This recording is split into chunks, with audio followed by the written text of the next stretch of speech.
ప్రకృతి మనకిచ్చిన అరుదైన వరం, ఆరోగ్యంతో నిండిన పువ్వు, అదే ఇప్ప పువ్వు. మన పెద్దలు అడవిలో నుంచి ఈ ఇప్ప పువ్వులను సేకరించి ప్రకృతి తీపిని మన జీవనంలోకి తీసుకువచ్చారు. ఇప్ప పువ్వులు, బెల్లం, నెయ్యి, డ్రై ఫ్రూట్స్, యాలక పొడి ప్రకృతి ఇచ్చిన శుద్ధమైన పదార్థాలు.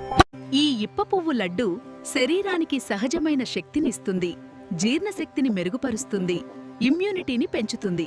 ప్రకృతి తీపి, ఆరోగ్యంతో నిండిన రుచి, ప్రత్యేకమైన ఇప్ప పువ్వు లడ్డు. ఇప్పుడే రుచి చూడండి. మీ ఇంటికే డోర్ డెలివరీ అందుబాటులో ఉంది. ఇది కేవలం ఒక స్వీట్ కాదు, మన సంప్రదాయం, మన ఆరోగ్యం, మన కుటుంబానికి ప్రేమతో ఇచ్చే తీపి. అదితి స్వీట్స్, సాంప్రదాయానికి కొత్త శక్తి.